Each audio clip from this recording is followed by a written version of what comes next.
तो कहानी की शुरुआत में हमें दिखाया जाता है कि सूरज धीरे धीरे पृथ्वी के पास आ रहा है, जिस वजह से पृथ्वी के सभी इलाकों में आग और सूखा फैलने लगा है। इसलिए जल्दी ही साइंटिस्ट पृथ्वी पर आने वाली सोलर क्राइसिस के खतरे के बारे में पूरी दुनिया में अनाउंस करने लगते हैं, जिसमें वो सभी को बताते हैं कि अगर सूरज इसी स्पीड से आगे बढ़ता रहा तो सूरज 100 सालों में पृथ्वी को अपने बीच समा के खत्म कर देगा और 300 सालों बाद वो पूरे सौर मंडल को ही खत्म कर देगा। इसलिए पृथ्वी को बचाने के लिए UEG यानी यूनाइटेड अर्थ गवर्नमेंट मूविंग माउंटेन नाम के एक प्रोजेक्ट पर काम करने का फैसला करती है। इस प्रोजेक्ट के अकॉर्डिंग साइंटिस्ट काफी सारे बड़े बड़े इंजन्स बनाकर पृथ्वी के अलग अलग हिस्सों में इंस्टॉल कर देंगे, जिसकी मदद से पृथ्वी को सौर मंडल से बाहर ले जाकर बचा लिया जाएगा। लेकिन इस प्रोजेक्ट में काफी खर्चा होने वाला था, साथ ही खाने पीने के रिसोर्सेज भी दिन प्रतिदिन खत्म होते जा रहे थे, जिस वजह से लोग दंगे और प्रोटेस्ट करने लगे थे। इन प्रोटेस्ट में वो लोग शामिल थे जिन्हें किसी भी अंजाम या खतरों की परवाह नहीं थी, क्योंकि इन लोगों का मानना था कि जो खतरा अभी तक पृथ्वी पर नहीं आया है उसके लिए गवर्नमेंट इतना बड़ा रिस्क लेकर पृथ्वी और मानव जाति को खतरे में डाल रही है। वहीं दूसरी ओर UEG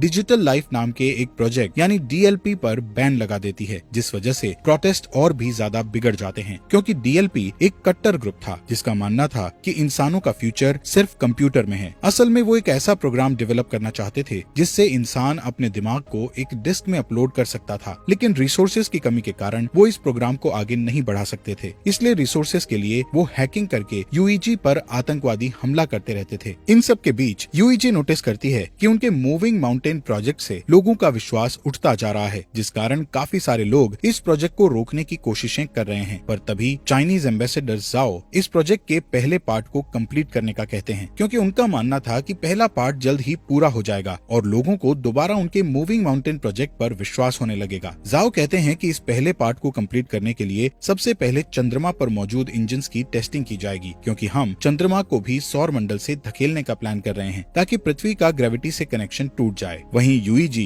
इस टास्क को कंप्लीट करने के लिए कई लोगों को एस्ट्रोनॉट्स के रूप में ट्रेन करने वाली थी, इसलिए वो कुछ सोल्जर्स को बेस पर इकट्ठा करती है, जहां हम लियू नाम के एक पायलट को देखते हैं। तभी लियू देखता है कि बेस प्रोटेस्टर्स से घिरा हुआ है और गार्ड्स उन्हें रोकने की कोशिश कर रहे हैं। उसी वक्त एक प्रोटेस्टर बेस के अंदर घुस आता है, पर हैन नाम की लड़की उस आदमी को मारकर नीचे गिरा देती है। ये देखकर लियू हैन से काफी इम्प्रेस होता है और उसके साथ जिंदगी गुजारने के सपने देखने लगता है। इसके बाद सभी ट्रेनीज को एक एलिवेटर में बैठकर अंतरिक्ष में भेज दिया जाता है, क्योंकि उनका पहला टेस्ट अंतरिक्ष में होने वाला था। ये अभी तक का सबसे ऊंचा एलिवेटर था। इस एलिवेटर के ऊपर जाने की स्पीड इतनी तेज थी कि कुछ ट्रेनीज बेहोश हो जाते हैं, जिस कारण वो उस स्टेशन को भी नहीं देख पाते जो कि मूविंग माउंटेन प्रोजेक्ट के लिए बनाया जा रहा था। यहाँ सभी ट्रेनीज को फाइटिंग स्किल्स सिखाते हुए फायर आर्म्स का यूज करना सिखाया जाता है। इसके अलावा उन्हें बार बार एलिवेटर से ट्रेवल करवाया जाता है ताकि उन्हें फ्यूचर में एलिवेटर से ट्रेवल करने में किसी भी तरह की परेशानी का सामना ना करना पड़े। साथ ही सभी का मेडिकल टेस्ट करके उन्हें डेली एक्सरसाइज करवाई जाती है। इस ट्रेनिंग के दौरान लियू और हैन एक दूसरे को पसंद करने लगते हैं और उन्हें प्यार हो जाता है। फिर एक दिन लियू गार्ड को सिगरेट की घूस देता है और बेस के अंदर एक गुलदस्ता ले आता है, जिसे वो हैन को देते हुए उसे प्रपोज कर देता है। इसी सुबह एस्ट्रोनॉट्स का एक नया बैच वहाँ आता है और एलिवेटर में शामिल हो जाता है। तभी अचानक से बेस में मौजूद ड्रोन्स बाहर आने लगते हैं, जिससे इंजीनियर्स को पता चलता है कि उनका सिस्टम हैक हो गया है। इसी दौरान एलिवेटर अपने शेड्यूल से पहले ऊपर जाने लगते हैं। दूसरी ओर एलिवेटर में शामिल हुए नए एस्ट्रोनॉट्स अपने कपड़े बदलने लगते हैं। तब लियू और हैन नोटिस करते हैं कि नए एस्ट्रोनॉट्स ट्रेनीज के नाम की यूनिफॉर्म पहन रहे हैं, जिससे वो समझ जाते हैं कि वो लोग कोई एस्ट्रोनॉट्स नहीं बल्कि आतंकवादी हैं। यहाँ बेस में सभी ड्रोन्स अटैक करके आग लगाने लगते हैं, जिन्हें रोकने के लिए पायलट उन पर अटैक करते हैं, लेकिन ड्रोन्स पर निशाना नहीं बना सकते थे, क्योंकि साइंटिस्ट ने सिस्टम को इस तरह बनाया था कि वो अपने ड्रोन्स पर अटैक ना कर सके। वहीं ड्रोन्स हैक हो चुके थे, इसलिए वो सिस्टम पर अटैक कर रहे थे। इस तरह अटैक करते हुए ड्रोन्स एक एलिवेटर को नीचे गिरा देते हैं। दूसरी तरफ एलिवेटर में आतंकवादी सभी ट्रेनीज से उनकी ID चुराते हैं और सभी गेट्स को बंद करके ट्रेनीज की कुर्सियों को लॉक कर देते हैं। यहाँ जो भी उन लोगों को रोकने की कोशिश करता है उन्हें बुरी तरह पीटा जाता है। इस एलिवेटर के दूसरे रूम में लियू होता है, जो कि अपनी कुर्सी छोड़ देता है और अपने चश्मे का यूज करके गेट की लॉक स्क्रीन को धूप से जलाकर गेट ओपन कर लेता है। इस गेट की दूसरी साइड जाकर लियू देखता है कि उसका एक साथी बुरी तरह घायल है, क्योंकि आतंकवादियों ने उसे बुरी तरह पीटा था। इसलिए लियू उन आतंकवादियों के पीछे जाता है और उनसे लड़ने लगता है। इस फाइट में एक आतंकवादी ऊंचाई से गिरकर मर जाता है, जिसके बाद लियू एक फायर एक्सटिंग्विशर को लेकर दूसरे आदमी का पीछा करता है। इस बीच वो आतंकवादी चोरी की गई ID से एलिवेटर को स्टेशन तक पहुंचा देता है। ठीक उसी समय ड्रोन उन पर एक मिसाइल से अटैक करते हैं। इस दौरान बेस में साइंटिस्ट 550C नाम के इंटेलिजेंट क्वांटम क्वांटम कंप्यूटर की मदद से सिस्टम को हैकर से सेव कर लेते हैं, जिसके तुरंत बाद ड्रोन्स जमीन पर गिरकर ब्लास्ट हो जाते हैं और फिर साइंटिस्ट द्वारा एलिवेटर को वापस नीचे खींच लिया जाता है। यहाँ ल्यू अभी भी उस आतंकवादी से लड़ रहा था। तभी हैन एक मैकेनिकल हाथ की मदद से विंडो को तोड़ती है और ल्यू के पास आकर उस आतंकवादी को मारने में उसकी मदद करती है। इसके बाद हैन गुस्से में ल्यू से दोबारा फ्लावर्स मांगती है, क्योंकि इस फाइट के दौरान उसके सभी फ्लावर्स टूट चुके थे। तभी अचानक से उसका स्टेशन बेस पर गिरने लगता है, क्योंकि उस आतंकवादी ने मरने से पहले डेटोनेटर दबा दिया था। ये स्टेशन बेस पर गिरकर क्रैश हो जाता है, जिससे बेस पर मौजूद बिल्डिंग्स ब्लास्ट हो जाती है और एलिवेटर भी अचानक से जमीन पर गिर जाता है, जिससे सभी ट्रेनीज भी इस एक्सीडेंट के शिकार बन जाते हैं। हालांकि ल्यू और हैन सही सलामत होते हैं। इसी दिन न्यूज पर बताया जाता है कि इस ब्लास्ट में लगभग 3000 लोगों की जान जा चुकी है और 5 से भी ज्यादा लोग घायल हुए हैं। यूईजी के बनाए स्टेशन के क्रैश होने के कारण कई लोगों की जानें गई थी, इसलिए लोग और भी प्रोटेस्ट करने लगते हैं। इस प्रोटेस्ट में आतंकवादी हमले और दंगे भी होते हैं। सभी प्रोटेस्टर गवर्नमेंट से डीएलपी को वापस लेने की मांग कर रहे थे। यहाँ जाओ अपनी असिस्टेंट से उस स्पीच को पढ़ने के लिए कहता है जिसे उसने यूईजी के प्रोजेक्ट में विश्वास रखने के लिए लिखा था। इसी दौरान जाओ अमेरिकन एम्बेसडर के साथ बातचीत करता है और उनसे प्रोजेक्ट पर काम करने के लिए एक और मौका मांगता है। कुछ हफ्ते बाद क्रायो स्लीपिंग पॉड्स में लोगों को रखकर चंद्रमा पर भेजा जाता है, ताकि वो चंद्रमा पर जाकर इंजन्स पर काम जारी रख सकें। इस बीच हैंग्यू नाम का कंप्यूटर इंजीनियर क्रायो स्लीप से उठता है, जो कि 550A नाम के एआई और उसकी बेटी याया की एक रिकॉर्डिंग को चेक करता है। दरअसल 550A की मदद से ही याया हैंग्यू से बात करती थी। यहाँ पता चलता है कि हैंग्यू पहले डीएलपी के लिए काम करता था, लेकिन 550C तक पहुँचने के लिए वो चंद्रमा पर काम करने आया है। असल में 500C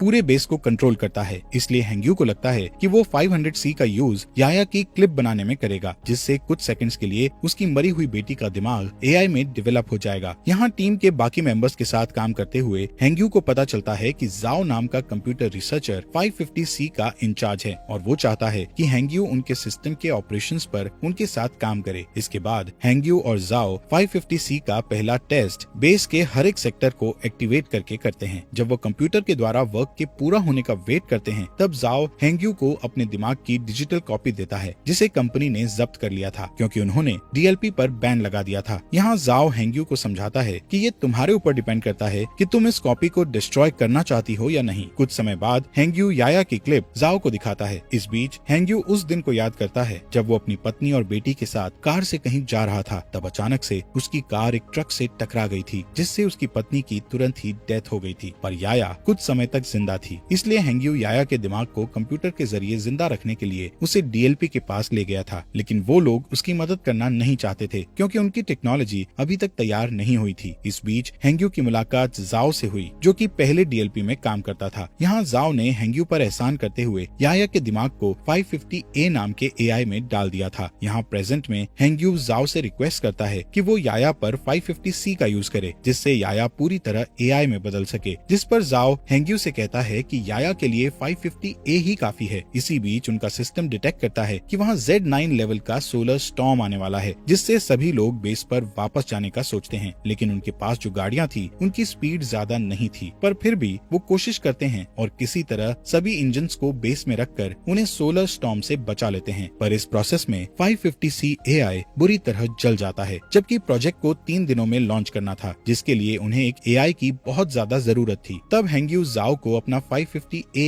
एआई देने को कहता है, लेकिन इसके बदले वो फ्यूचर में 550 मॉडल्स डेवलप करने वाली टीम में खुद को शामिल करने का कहता है, जिस पर जाओ मान जाता है और हैंग्यू एआई से याया के दिमाग के डिस्क निकाल लेता है। 3 दिन के बाद टीम इंजन्स का टेस्ट करती है। तब चंद्रमा कुछ सेकंड्स के लिए अपनी जगह से थोड़ा सा शिफ्ट हो जाता है, जिसे देखकर टीम बहुत खुश हो जाती है, क्योंकि इससे साबित हो जाएगा कि 20 साल में वो पूरी तरह से चंद्रमा को पृथ्वी से दूर कर देंगे। इसके अलावा टीम की इस सफलता से पूरी दुनिया के लोगों को मूविंग माउंटेन प्रोजेक्ट पर विश्वास हो जाता है। कुछ महीने बाद वो पृथ्वी पर इंजन का टेस्ट करते हैं, जिससे सभी स्क्रीन ब्लैक हो जाती हैं और लोगों को लगता है कि उनका टेस्ट फेल हो गया है, लेकिन अचानक उन्हें फील होता है कि जमीन हिल रही है। वहीं दूसरी ओर बेस पर मौजूद एस्ट्रोनॉट्स को आसमान में एक लाइट जलती हुई दिखती है। इससे यूईजी के साइंटिस्ट प्रूव करते हैं कि पृथ्वी अपनी जगह से थोड़ी दूर पर शिफ्ट हुई है। ये जानकर पूरी दुनिया जश्न मनाने लगती है। इसी तरह कई साल बीत जाते हैं और यूईजी बहुत ही शक्तिशाली इंजन्स को बनाता है, जो कि पृथ्वी और चंद्रमा को धक्का देकर मूव करके सौर मंडल से दूर कर देगा। साथ ही इस प्रोजेक्ट का नाम अब द वेंडरिंग अर्थ रखा जाता है और 550C द्वारा कई बिल्डिंग्स को बनाया जाता है। जाता है, जिसके बाद यूईजी हर साल एक नया टेस्ट करती है जिससे उनकी थ्योरी सही साबित होती है। इस तरह लोग यूईजी के प्रोजेक्ट को पूरी तरह एक्सेप्ट कर लेते हैं, जिस कारण डीएलपी पूरी तरह से गायब हो जाता है। इसके अलावा लोगों में ये भी चर्चा होती है कि गवर्नमेंट ने जो अंडरग्राउंड सिटीज बनाई है उनके अंदर जाने के लिए लोगों को पास खरीदने होंगे। यहाँ पता चलता है कि हर साल पृथ्वी का रोटेशन धीमा हो रहा था, जिससे एक दिन में 24 घंटे की जगह 60 घंटे का सिस्टम हो गया है और ग्लोबल इंटरनेट भी अब बंद हो चुका था। साथ ही पृथ्वी पर अब बाढ़ और सोलर रेडिएशन जैसी समस्याएं लगी थी, जिससे कैंसर की बीमारी बढ़ने लगती है। इधर ल्यू और हैन शादी कर लेते हैं और उनका एक बेबी बॉय होता है। वो दोनों परेशान होते हैं क्योंकि उन्हें उनके बेटे के लिए अंडरग्राउंड सिटीज का पास नहीं मिला था। इसी बीच हैन को कैंसर हो जाता है, जिससे वो दोनों और भी परेशान हो जाते हैं। यहाँ हैंग्यू नए 500 डेवलपमेंट की हेल्प से याया के लिए एआई बनाता है, जिसे वो 550W का नाम देता है। यहाँ हमें बताया जाता है कि स्टेशन को गिरे हुए 14 साल बीत चुके हैं और अब ल्यू मेजर की पोस्ट पर आ चुका है। एक दिन ल्यू को अंतरिक्ष में भेजने के लिए उसका इंटरव्यू लिया जाता है। यहाँ 550W उसका इंटरव्यू लेता है और बताता है कि ल्यू के स्किल्स इम्प्रेसिव हैं। इसके अलावा 550W ल्यू की फैमिली में हो रही परेशानियों के बारे में भी बताता है और कहता है कि ल्यू को पृथ्वी पर रहकर अपनी फैमिली की देखभाल करनी चाहिए, जिस पर ल्यू कहता है कि मुझे अपनी फैमिली को पीछे छोड़ने का दुख है, लेकिन मुझे अपने बेटे को अंडरग्राउंड सिटी में भेजने के लिए बेस पर आकर काम करना पड़ेगा। यहाँ मिरर के दूसरी साइड प्रोजेक्ट के इंचार्ज साइंटिस्ट इस इंटरव्यू को सुन रहे थे, जिसमें हैंग्यू ल्यू की बातें सुनकर अपनी बेटी की याद करने लगता है। इसके बाद 550W बताता है कि हैन की जल्दी ही डेथ होने वाली है, जिस कारण ल्यू पूरी तरह से टूट जाएगा और स्ट्रेस टेस्ट में फेल हो जाएगा। इंटरव्यू के बाद ल्यू हैन के साथ टाइम स्पेंड करने के लिए हॉस्पिटल जाता है, जहाँ हैन कहती है मैं आखिरी बार अपने होम टाउन को देखना चाहती हूँ, पर मौसम की समस्याओं के कारण उसे होम टाउन में ले जाना बहुत मुश्किल था। इधर हैंग्यू ल्यू की बातों से इतना इमोशनल हो गया था कि वो चोरी से बेस में घुसकर याया के दिमाग को 550W से जोड़ देता है और उसे सिस्टम में देखने लगता है, जिससे वो इमोशनल होकर रोने लगता है। तभी जाओ गार्ड्स के साथ वहाँ आ जाता है और हैंग्यू को समझाने लगता है कि उसे याया की डेथ को एक्सेप्ट करना होगा, जिस पर हैंग्यू मना कर देता है और याया को पूरी तरह से 550W में अपलोड कर देता है, जिससे चंद्रमा के सिस्टम में तुरंत प्रॉब्लम आना शुरू हो जाती है और सभी इंजन्स फेल होने लगते हैं। इसके बाद गार्ड्स हैंग्यू को पकड़ लेते हैं और अपने साथ ले जाते हैं। इधर जाओ याया की डिस्क को निकालकर 550W एआई को बंद कर देता है। इस बीच ल्यू अपने पुराने दोस्तों के जरिए एक जेट उधार लेता है और हैन को उसके होम टाउन ले जाता है। कुछ ही समय में वो शंघाई सिटी में लैंड करते हैं, जो कि अब बर्फ से जमी हुई बंजर जमीन बन चुकी थी। दोनों सितारों को देखते हुए बातें करते हैं, जहाँ हैन ल्यू से कहती है कि मैं समय आने पर शान से मरना चाहती हूँ। यहाँ यूईजी के लोग हैंग्यू के द्वारा की गई सिस्टम प्रॉब्लम्स के बारे में बात करते हैं और नोटिस करते हैं कि ये उस हैकिंग की तरह ही है जो कुछ सालों पहले ड्रोन और एलिवेटर के साथ की गई थी। इसलिए सभी 550W के सिस्टम को हैक करके सही करने का सोचते हैं, लेकिन वो हर बार ब्लॉक हो जाते हैं। तभी अचानक चंद्रमा के इंजन ब्लास्ट हो जाते हैं, जिससे चंद्रमा पृथ्वी की ओर आने लगता है। दूसरी तरफ जाओ समुद्र के पास खड़ा होता है और सभी देशों के लीडर्स को एक इमरजेंसी अलर्ट सेंड करता है, क्योंकि सुनामी धीरे धीरे बढ़ रही थी जो जल्द ही जमीन से टकरा जाती है। इस इमरजेंसी के कारण ल्यू को भी वापस ड्यूटी पर बुलाया जाता है। वहीं लीडर्स पहले से ही अंडरग्राउंड सिटी को खोलना शुरू कर देते हैं ताकि वो सुनामी से लोगों की जान बचा सकें। यहाँ ल्यू के मिशन पर जाने से पहले ही हैन की डेथ हो जाती है, इसलिए उनके बेटे को हैन के पिता अंडरग्राउंड सिटी में मिल जाते हैं। इस बीच जाओ यूईजी से सपोर्ट मांगते हुए कहता है कि उन्हें पृथ्वी के सभी परमाणु हथियारों का यूज करके चंद्रमा पर अटैक करना होगा, ताकि वो चंद्रमा को पृथ्वी से टकराने से रोक सकें, जिस पर सभी देश अपने अपने हथियार सौंपने के लिए मान जाते हैं। इस बीच जाओ हैंग्यू से मिलने के लिए जेल में जाता है और उसे बताता है कि वो पृथ्वी के इंजन्स को जल्द से जल्द एक्टिव करना चाहते हैं, लेकिन इसके लिए उन्हें ग्लोबल इंटरनेट को फिर से एक्टिव करना पड़ेगा। साथ ही जाओ बताता है कि इंटरनेट का एक सर्वर पानी में डूब गया है, जिसकी केयर करने के लिए उन्हें हैंग्यू की जरूरत है, लेकिन हैंग्यू जाओ की बात नहीं मानता है। तब जाओ उसे याया के दिमाग की डिस्क दिखाकर उसे ब्लैकमेल करता है, जिससे हैंग्यू को उसकी बात माननी पड़ती है। इसके बाद हम देखते हैं कि परमाणु को ट्रांसपोर्ट करने के लिए ल्यू के साथ साथ कई पायलट को चुना जाता है। वहीं पृथ्वी पर मिसिंग इंटरनेट सर्विस की देखभाल के लिए 3 टीम्स को बीजिंग, टोक्यो